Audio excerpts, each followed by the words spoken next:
And now, the show you've been waiting for. From Channels TV's global headquarters, it's The Other News. And here's your host, Okey Bakassi. Welcome to another episode of The Other News. The news might give you gist from the horse's mouth, but The Other News is that show which gives you gist straight from the parrot's beak. So get set for a parroty episode tonight. My guest is a man many describe as a firebrand crusader. Ladies and gentlemen, Japhet Omojuwa is in the building! Also on the show, Binta Badmos will be looking for answers, while Dan the Humorous and SLK will be shaking some tables. That and more, but first is The Other News headlines. American economist Honking has ranked Nigeria the 6th most miserable country in the world, stating that misery tends to flow from high inflation, unemployment, and high loan interest rates. But didn't we have all those things in 2003 when we were ranked the happiest? Anyway, please, where is that commissioner for well-being and happiness in Imo State? Yeah, let them promote her to National Minister for Enjoyment and Jollification. Thank you, Rochas. Right. Former President Obasanjo has revealed that for the PDP to bounce back, it must purge itself of hypocrites and bad eggs. For those of you who don't speak Obasanjo, in other words,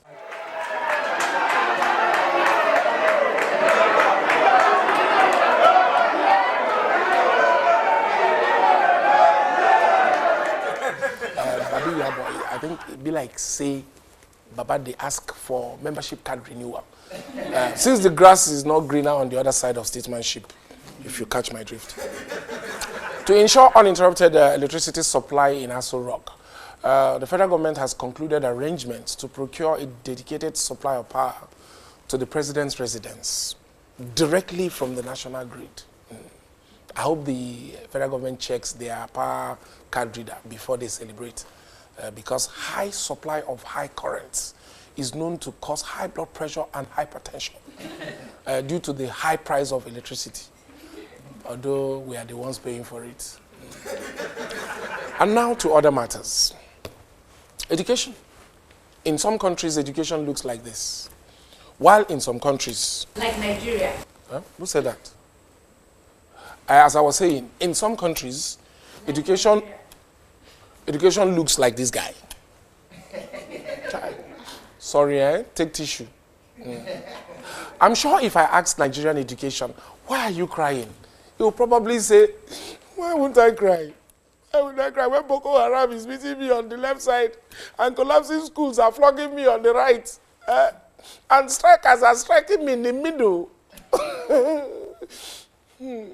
Yeah. Maybe Nigerian education needs to stop crying and become more optimistic. You know, like the rest of us Nigerians. Maybe our educational system needs to imbibe the ego-better mentality. For instance, a Nigerian has the best WAEC result in West Africa. Yeah. Somebody please give that guy, give that boy some pizza from London. He deserves it. This must be very good news. Because since one person has the best result, Nigeria's education problem is solved for millions. Unless I'm missing something. It's over 10 million children who should be in school that are out of school. Oh God, did you count them yourself? Impossible. What about all of the government's investment in education? We invest the least as a percentage of GDP in education. And we have the highest, and I mean the highest population. Okay. So that's why the federal government and ASU are always fighting like Alex and CC in BBN. Wow. How did we get from here to here? In the mid-80s, somebody came and swapped the budget to majorly expense budget. So the investment in human capital stopped. I just laugh in misplaced priorities. If the children are the future and the children are not getting educated, do we even have a future? How we go better? When it go better? Okay. So 600 billion has been allocated to education in the upcoming budget. which is only 7% of the budget. Less than half of UNESCO recommendation of 15 to 20%. Where the answer? It's like we are using the cure for heartbreak to try and cure heart attack. We're done. We're done.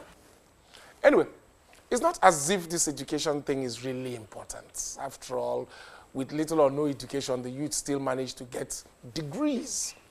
Like first degree in criminalities and yahoo yahoo, distinction in balance ball snatching, masters in area boy studies. Even those who have sworn to serve and protect have applied for PhDs in oppression and brutality. A young man just lost his life for nothing. Now his wife has no husband and his child has no father.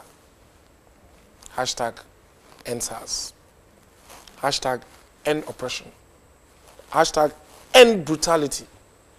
Yes, this education matter is deeper than just money. But at least, money answered many things. Anyway, like my auntie says, the government has the ultimate leadership as far as moving a country forward through education is concerned. And it is we, yes, we the people that will remind the government that is doing like person we get amnesia, that there is work to do. I trust us to remember.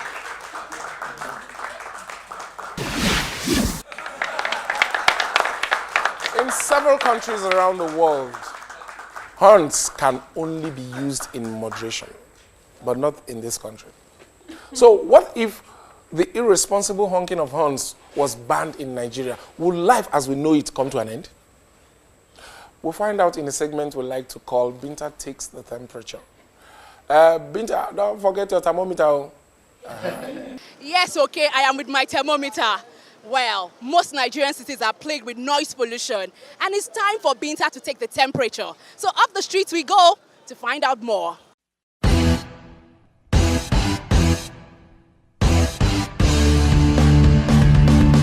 Why do you think Nigerian drivers honk so much?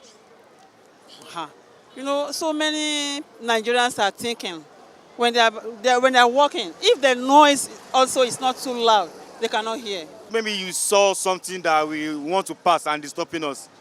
The stress here and there when they keep on blowing the horn, have a the trailer will blow horn, cars, even bike, the kind of horns they blow, you think it's a trailer coming beside you. But people complain that you do it too much. That's somebody maybe is sick. You know, maybe somebody have fever. You cannot hear louding or something that shouts. Some car, they get patient to stop for us. We will cross. But some, they will not patient. We just like to jam us. Most people are just driving. They are looking. They are not seeing what is in their front. They are just going. They lose focus. They get carried away most times while driving. You know, someone that has an appointment for 8 o'clock and is on the road probably 5 p.m. So up to 7:30 is not yet at the missing point. So the person will be frustrated. So in such scenario, you see person owning excessively.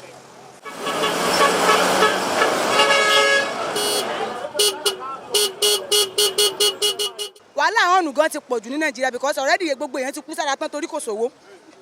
So àìdẹ̀sówó yẹn rèé ọ̀pọ̀lọpọ̀ ti kú sára. Ọ̀nù àtún máa wà abáfẹ́ kọjá báyìí wọ́n ti ẹlòmíì gan ti wá sọ ọ́ nìyẹn wọ́n ti sọ ọ̀nù yẹn wọ́n ti sọ di toy.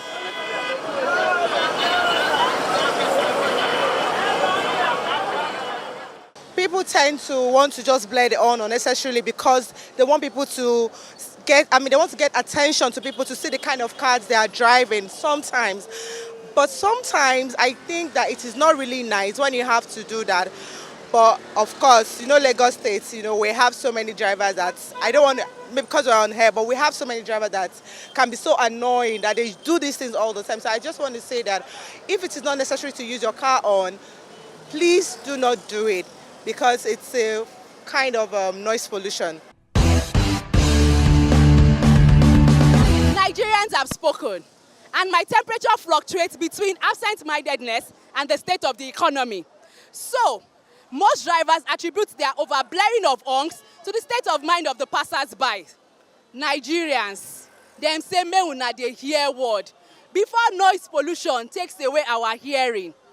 I am Binta Badmus, reporting for the other news. As a foremost social media expert and columnist, he has influenced millions. He's a public speaker, youth advocate. Need I say more? Ladies and gentlemen, please join me in welcoming Japhet Omojuwa is in the building. Japhet, you're welcome. You're welcome. Thank you. Yeah, nice to have you here. My pleasure. As a globally recognized youth leader, is change gaining the evolution amongst Nigerian youths? I mean, that really goes without saying. Young people are very, very involved now. They are very, very connected, and the ones that are not connected are being influenced by those that are connected. So I would say yes, without a question, it is. Okay. But we can do much better. We don't have a consensus in terms of the Nigeria that we want, and I think that needs to be the next level. But in terms of our voice, no question. We have a voice now. Okay, talking about Nigeria that we want, do you think Nigerians are getting the leaders they deserve? Every society really and truly gets leaders they deserve, especially societies where they choose those leaders. Whether the process in Nigeria allows for them to really choose who they want, whether the context, e.g. poverty, makes it difficult for people to choose their leaders, whether the context allows for them to choose those leaders is a different thing entirely. But when Nigerians really and truly decide that this is what they want, they will get it. So Nigerians are responsible for the leadership that we have in Nigeria, no question. Whatever has to happen is a decision that Nigerians have to make. Nobody from outside of this country is going to make that decision. So it's our responsibility. We decide our leaders, one way or the other. But at a time when it appears we are making so much noise on social media and nobody's listening, how do Nigerians make this decision that we're talking about? I don't know about whether because nobody's listening. To complain on social media is not enough. Yeah, of course. To make all the noise is not enough. Of course. So how do we make the lawmakers, those who take decision for the rest of us, how do we force their hand? That's a good one. That's a good one. How do we force their hands? Yeah. Politicians are like business people. Business people respond to profits. Politicians respond to the possibility of being elected or not being elected. And we've seen it happen over the last 2 elections, because really and truly our numbers and our votes do count. Yeah. So the people have to find a way to show people that, look, in a particular state in this country, in just concluded election, they actually elected someone that you could see that this person in a previous position was practically corrupt. So you must have been a very, very bad governor that the people decided they don't want you, they want another person, right? So it's Nigeria's situation is not an either or, it's not an A-B, it's not a binary situation, it is contextual. And when you want to have these conversations, you have to put everything in that mix, because too many times we want to have binary conversations. We are speaking on social media, nothing is happening. Who told you speaking on social media will make something happen? But speaking on social media contributes to making something happening. But ultimately, you have to find a way to go vote. Maybe before you even vote, you have to find a way to actually speak to your people so that you guys can actually have a consensus on who you're voting. But too many times, we're not strategic. We're very, very noisy. Noise is good sometimes. We're very, very angry. Anger is good sometimes, but we're not strategic enough in terms of the way forward, in terms of how we want to achieve it. And the other thing that has to be said is that we care really, but too many times we also care about things that in the long run don't really matter. What conversations should we be having now, for instance? We're having conversations about who won, who didn't win. In my opinion, the conversation we should be having now is about electoral reforms. Because, look, that's what affects us much more going forward. Who won, who didn't win, whoever would spend 4-8 years and it's over. But electoral reforms would have a much bigger impact on generations yet unborn, and also the generation that is currently alive. All right, we'll hold it there. We'll go check in. Let me see what my correspondents are cooking. We'll be back and we'll continue this beautiful conversation with Japhet. Don't even go anywhere.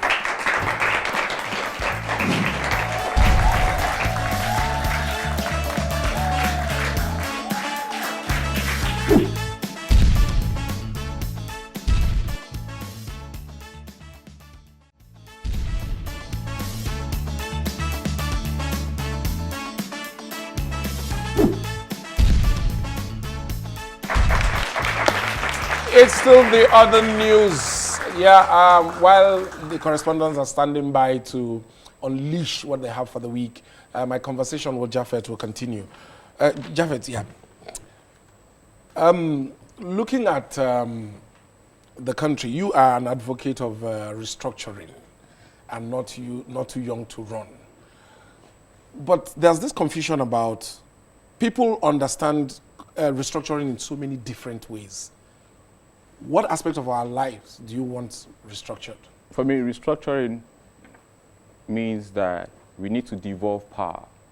We need to have a Nigeria that, you know, if an earthquake happens in Abuja, the farther you go away from Abuja, the less the effect of the earthquake. Yep. Right? Yes. But if an earthquake happens in the 6 regions of Nigeria, it would impact Nigeria. So the point I'm trying to make is we need to create an earthquake of change and development across Nigeria, whereby all the regions are strong, and if possible, make up Abuja weak or not as strong as it is. We've lived in Nigeria where the Prime Minister actually sent his deputy to be Prime Minister in Lagos, and he stayed over in the north as leader of the northern region, because the Prime Minister of the country didn't have as much powers. Power was resided in the regions. And really, I think that Nigeria's best chance going forward is to find a way to actually have a truly federal system. So we have a Federal Republic of Nigeria, but it's just in name only. If I was in an assembly of the people of Nigeria, I don't mean National Assembly, you know, a real people assembly. Primary issue definitely will have electoral reforms. Electoral reforms that would include independent candidacy, for instance. That would include making it impossible for some tiny parties to just come and say they want to run for president just so that they can endorse some people. Issues like that. True federalism. So we need to determine those issues. The truth of the matter is, the politicians will react to those issues, but it has to be on the front burner. If we don't do that, the politicians will determine what is on the front burner. It's not good for the country that politicians are the ones leading the conversation. The people have to be the ones leading the conversation. Brexit is a very good example. Whilst they're having those debates in the House of Commons in Westminster, the people are also making sure that they want their voices to be heard, and they are just as part of the conversation and the narrative as the Prime Minister and all the other members of the House. Should these social media influencers, who are also activists on the side of the people, should they forge some kind of close relationship with government officials? You know, because some people say you're too close to El Rufai. So in the light of the Charlie Boy saga, and trying to trade talent for money and all that, so 1 minute you're an activist, next minute you're working for government, you know, should that relationship exist where influencers are palling too much with government? The answer, of course, is two-sided. I have to address my side and I address the general issue. I met El Rufai. We became friends about 4 years before he became governor, right? But he's been in politics. I need to make that point. But he has been in politics. We didn't become friends with him as a, first of all, politicians have I can't decide that because somebody is a politician, he won't be my friend, right? If I share the person's values and I feel I can learn from the person, I'm the person's friend, whether the person is a politician or not, one. Secondly, we did not become friends because he's a governor. We became friends long before he even, in fact, when we were close, really close, after I became governor, I mean, I have to step back, right? But when we were... He's been a big time politician before he became governor. I already made the point, right? I made the point that the fact that he's a politician does not mean I can't be his friend. Because to start with, our friendship wasn't transactional. Our friendship is still not transactional. In fact, if I was an average Nigerian, I should be mad at him. Because every time somebody sees me, they have an expectation that I'm probably making some money from him. I've been to Kaduna maybe twice in the last 2 years to attend the meeting of Kashim Ibrahim Fellows. When he appointed me, I was surprised because I don't have any expectations from anyone, whether a politician or my father. I do my own thing. So when I got an appointment, I was surprised. But that appointment comes without any pay. And we were the members of the board were the ones that decided that we don't want to be paid as members of that board. And the 2 times I've been in that state over the last 2 years. But the reason why I said if I was an average Nigerian, I should be angry is because even some Nigerians that I respect, that I feel like they are a bit different, they will see me and they will say, how is Kaduna? Because they have an expectation. But I don't have a transactional relationship with him as governor. If he were president today, I don't have a transactional relationship with him. Thank you very much, Japhet. We'd like to talk to you some other time. It's still the other news. Don't go anywhere. The fun is about to unfold. Recently, the owner of the now closed popular Lagos club, Escape, released a video threatening to disclose the names of celebrity debtors who ran his business into the ground. For more on this, this one a super story. We turn to our other news correspondents, Dan D Humorous and SLK. See, listen to me, okay? I'm not okay. I'm SLK. Okay, listen to me, SLK. It was not called, or rather, it's not called showbiz for nothing. You understand? You have to show the business. Because when you say, oh my guys are ballers, oh my guys are coming through, you must be ordering bottles for your guys to be coming through. This one we are drinking here, this is coming by. It's not coming through now. If you like, come through like Binta. I know it's show business, but it doesn't mean you should come through if you don't have money. If you don't have money, hide your face. I understand fake it till you make it. What I don't understand is you've made it. Why are you still faking it? That's like putting stew on jollof rice. It doesn't make any sense. Why stop a winning formula? You faked it till you make it. In fact, what makes you think that they have even made it? What makes you think? Because you know that maybe they are even faking the making you believe that there is a making, not knowing that that so-called making is a faking. Even church people used to say, you fake it till you make it. In that way, you do something till you make it. The video that sang 30 billion in the account to you, did he tell you the currency? That the 30 billion, for all you know, it could have been Indonesian rupiah or Uzbekistan soms. Or what's this one called? Cotonou Sefa. Our Naira, they try you. I'm telling you. Dan, is this mentality that is making some people believe that they can escape with their escapades? It won't work. It won't work. I will give you an advice. If you like, add your vices. Everybody has a vice. Even the president has a vice. So I won't even judge you. But I'm telling you that, number one major thing you should know is that the number of your followers on your social media account should not be more than the number of money in your bank account.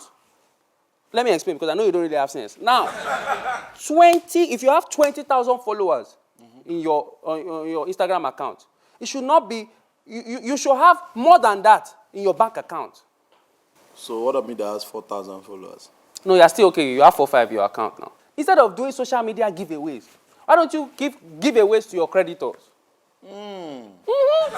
Give away to your creditor. Instead of suffering us here. Politicians are to Nigerians what these celebs are to escape. They are professional escapists. Politicians go into club politicking. That is, during campaign season, they will say, all bills on me, all bottles on me, nya. Then, after campaign, when it's time to pay, POS, you start hearing things like insufficient funds, transaction declined, card holder not smart, card not smart, things like that. But this thing that you said now hit my kidney. Because now what you're saying is that politics is like the club. Then election time is like turn up night. Damn. So they now enter campaign, they now place order. Damn. We now bring the drinks like waiter, our vote. Damn. Then come May 29, we will now give them the bill. They now have 4 years to pay. How? No. So why didn't we see the future and do this thing? You don't have foresight. That's why. Are you my person working on the show? Oh, sorry. So that means. So sorry about and that. Even the writers. So sorry about that. Sometimes we can't really see things that are placed in front of us. We can't really. Very obvious. We will just. So it's a community lack of. That's your bill now. It was in front of you. So sorry about that. So it's obviously a community lack of foresight. So sorry about that. Oh! It's looking like the bill. Is it our bill? I can see numbers, like large numbers. Maybe you should check. Take a look. Waiter. You know Channels Television. They will pay. They are the ones that sent us work. Thank you. Cheers. So until the next day of calling bill, cheers to you. We meet the bill at the gate. Yeah. Cheers.